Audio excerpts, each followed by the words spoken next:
Draft day viewership, which is up 400% to 40%. Between ticket sales, which is up 93% to 16%. Between regular game viewership, which is up 180% to 20%. What Caitlin Clark has done is grown the WNBA exponentially. She did in 5 weeks what would have taken 5 years. And as it pertains to draft viewership, she did in 5 days. The WNBA has regretted letting Caitlin Clark be targeted after viewership just tanked. Do you want me to just say I told you so, or are you willing to say, Stephen A., you did tell us? Since Caitlin Clark was knocked out of the playoffs, viewership went down by more than a staggering 50%. Not to mention the final. What final? I don't even know who's competing to win the playoffs anymore. Believe me, I've coached the best, but they were tremendously disrespected. But human nature is, okay, this kid's coming into the league. And Diana said it best. This kid's in for a rude awakening. Every so-called expert tried to degrade Caitlin, yet she not only won Rookie of the Year with ease, she made it impossible to watch any other WNBA game.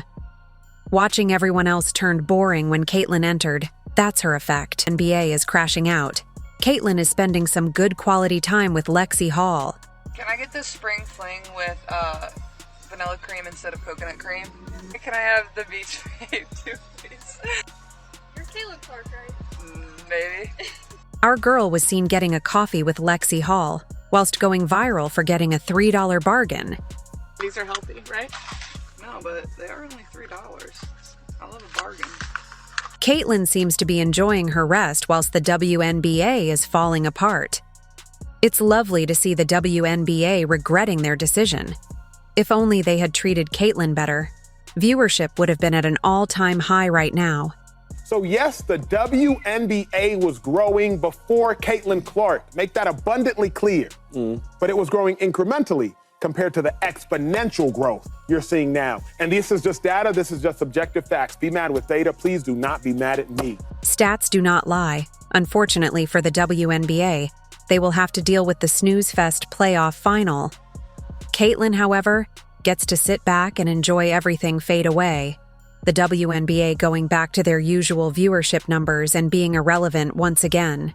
Let's just say the ratings aren't the same with Caitlin Clark and the Indiana Fever now eliminated. Game 1 of the Aces Liberty matchup on Sunday drew an average of 929,000 viewers. Was down nearly 50% from last Sunday's Fever Sun contest. By the way, not only was viewership down, but attendance was as well. Caitlin Clark's exit from the WNBA playoffs wasn't just a turning point for her rookie season. It signaled a monumental disruption for the league itself. As soon as she was no longer in the picture, the WNBA faced a harsh reality. The consequences of her absence were immediate, and the WNBA found itself in crisis. All of this comes together, and you need a star. And she is the star. Caitlin Clark's departure from the WNBA playoffs had immediate and far-reaching consequences for the league. It wasn't just another star player bowing out, it was a seismic shift. The WNBA had been riding high on a wave of newfound excitement, much of which was directly tied to Clark's incredible rookie season. Her ability to light up the court with high-scoring games and clutch performances drew in a diverse audience that included not only die-hard basketball fans, but also casual viewers who were captivated by her skills and magnetic presence. Once she exited, though, it was as if a switch had been flipped. Racism has been impacting the WNBA well before this year. This is not a new thing. Sure. This is... And in that way, I do think Caitlin's being used as a pawn. Caitlin didn't bring systems to the WNBA. This has been happening. And that, I think, is what's been such a shock for all of us. For months, the WNBA had been enjoying the Caitlin Clark effect, as her games consistently brought in higher ratings and packed arenas. But once she was no longer in the playoff picture, that magic seemed to evaporate. The energy that had surrounded her games was gone, and the league struggled to maintain the attention of fans. This wasn't just a blip on the radar, it was a full-blown crisis. The drop in viewership was stark and undeniable, signaling a massive problem for a league that had pinned much of its success on Clark's breakout performances. So will Caitlin Clark be a good pro? Absolutely. Will Caitlin Clark come into the WNBA and do what she's doing right now?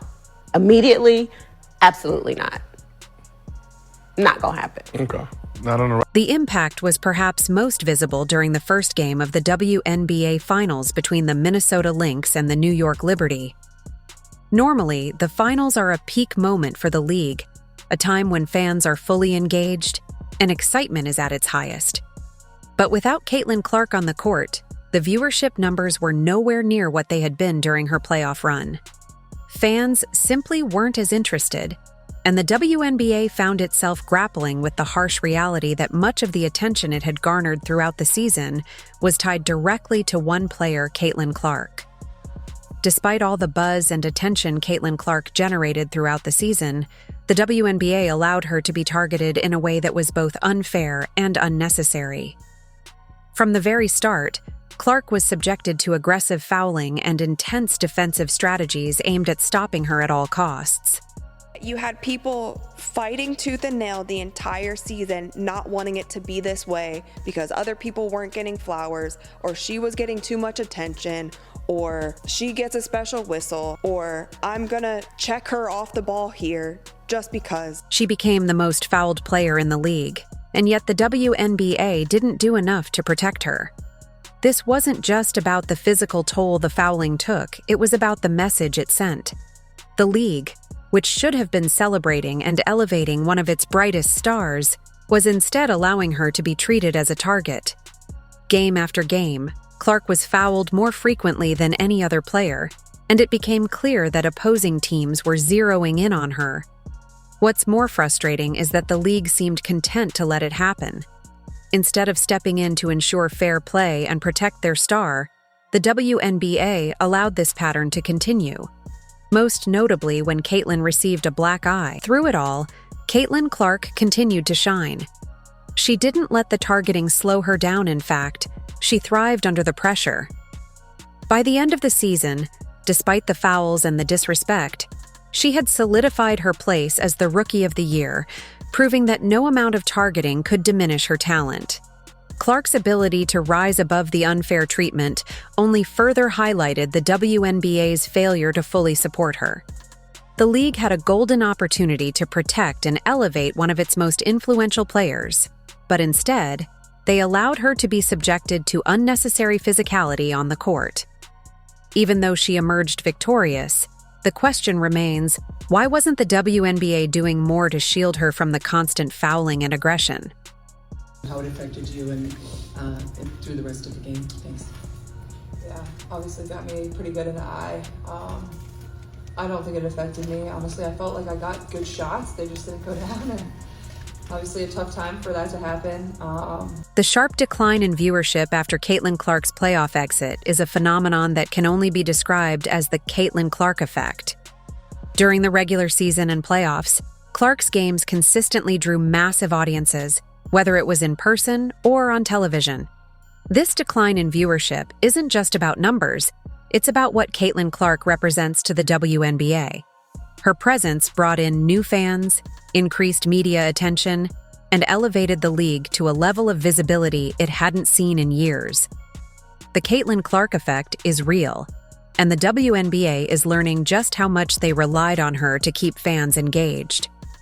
It's an intangible thing, right? Yes, we can say she's a dog. Okay, there's been other dogs. Okay, she's a great shooter. There's been other great shooters. She has it. She's got the thing. We can't assign it. While Caitlin Clark was dazzling on the court and bringing newfound attention to the WNBA, Nike seemed to be taking a different approach. Despite Clark's undeniable talent and influence, Nike refused to promote her in the way that she deserved.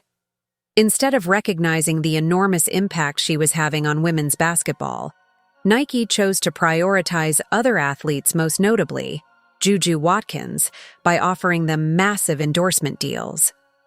This decision was perplexing, given that Clark had proven herself to be one of the most marketable athletes in the league.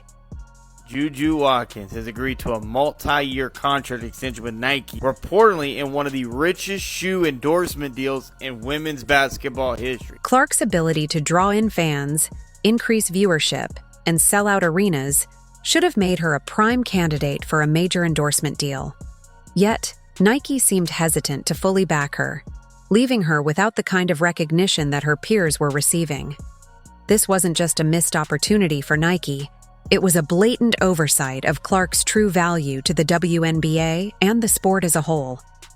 You own it, and this was in Iowa. They had other ads and things that came out, but since then, it has been crickets. Nike's decision to focus on other athletes instead of giving Caitlin Clark the promotion she deserved adds another layer to the disrespect she faced throughout the season. She wasn't just targeted on the court, she was also overlooked off of it. Despite her incredible rookie season, which captured the attention of fans and media alike, she was left without the major endorsements that her performance warranted. Caitlin Clark won't be playing basketball again until 2025. This extended absence is a major blow to the league, especially considering how much of its momentum was built around Clark's rookie season. Her presence on the court wasn't just about individual performance, it was about keeping fans engaged, driving up viewership, and building excitement around women's basketball. Without her, the WNBA is struggling to maintain the same level of interest that they enjoyed during her time on the court. Clark's absence leaves a gaping hole in the league, and the impact is already being felt. The drop in viewership since her playoff exit is just the beginning. Without her electrifying performances, the WNBA is finding it difficult to keep fans invested in the games. This is especially concerning as the league tries to build on the momentum of her rookie season. Fans who tuned in to watch Caitlin are now left waiting until 2025 to see her play again, and the WNBA must figure out how to keep them engaged in the meantime. A lot of things that this group accomplished that, a lot of people probably didn't think was possible, one, to start the season, and two, after the start we had to the season. So, it'll definitely be probably a little weird for me over the course of the first couple weeks, and then I'm sure I'll get bored and pick up a basketball again, so. The reality is that Caitlin Clark's presence brought in a new wave of fans who may not have previously been interested in the WNBA.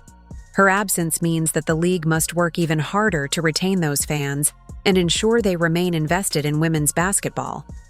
But with Clark off the court, this task becomes significantly more difficult. The WNBA is facing an uphill battle, and how they handle this period without their star will be critical to the league's future success. Caitlin is amazing in and of herself. She's an incredible basketball player. I think I can say that she's great, and I can say that there are 143 women that helped get the league to this place that she could take it over the top, and it's okay. That's not an affront to anybody. Caitlin Clark's impact on the WNBA extended far beyond her performances on the court. She influenced the very structure of the league itself. Her rookie season was so transformative that the CEO of the WNBA made the decision to change the format of the finals, expanding it from a 5-game series to a 7-game series. This decision wasn't just about logistics. It was about recognizing the increased attention and excitement that Clark had brought to the league. The shift to a 7-game finals series reflects the heightened interest in the WNBA, much of which can be attributed to Caitlin Clark's presence. Her ability to draw in fans and create excitement around women's basketball was a game changer, and the league saw this as an opportunity to capitalize on that momentum. And if I said to any of these people who think Caitlin Clark is not the Rookie of the Year, I'd say, who would you want to start your franchise with? Now, I'm not going to put A'ja Wilson in there. I'm just saying between these two. Angel Reese is a wonderful player, but she does not compare to what and who Caitlin Clark is when she's on the basketball floor. Plain and simple. There is no one like Caitlin Clark in the history of the WNBA. The WNBA's plea for viewers is a direct consequence of losing their brightest star. They're attempting to hold on to the momentum that Clark generated throughout the season, but without her, they are facing a serious challenge. Viewership numbers have dropped significantly, and the finals, typically the most exciting part of the season, have failed to capture the attention of fans the way Clark's playoff games did. Her absence is glaring, and the league is feeling the effects deeply. Look at this little chart right here. The Fever will have over 600,000 fans in attendance total this year. And the second best to that was in 1999 with the Washington Mystics at just over 400,000. So the Fever are going to account for over 200,000 more fans this year to their games. Meanwhile, Caitlin Clark can sit back and watch all of this unfold. She knows that she was the key player who elevated the WNBA to a new level, and now that she's gone, the league is struggling to maintain that same level of engagement. Her Rookie of the Year title is more than just an individual accolade, it represents the massive impact she had on the league as a whole. Even though she's not playing, her legacy is cemented, and the WNBA's plea for viewers serves as a reminder of just how crucial she was to their success. Should have been unanimous. Should have been. I agree. Unanimous. It should have been unanimous. And one of the things that sticks with me is, well, she was the first rookie to get a triple-double. The truth is, Caitlin Clark changed the WNBA forever, and her influence will be felt long after this season is over. The league's current struggle to retain viewership only underscores how much they need her back on the court. Caitlin Clark's playoff exit has exposed just how much the WNBA depended on her star power to keep the league's momentum going. Since she left the playoffs, viewership has plummeted, attendance has declined, and the league is now facing a full-blown crisis. Have somebody that's come along, who, by the way, I'm going to go there, who happens to be white, and brought a level of attention and allure to the sport it had not received before. And what we were seeing from an abundance of folks appeared to be resentment. Now, as the WNBA pleads for viewers to return, Caitlin Clark's legacy continues to grow. She may not be playing again until 2025, but her impact on the league is undeniable. The WNBA is in crisis, and Caitlin Clark's absence has left a void that will be difficult to fill. The league must now figure out how to move forward. But one thing is certain, Caitlin Clark changed the WNBA forever, and her influence will be felt for years to come. If you enjoyed, leave a like and subscribe. More videos are on screen now.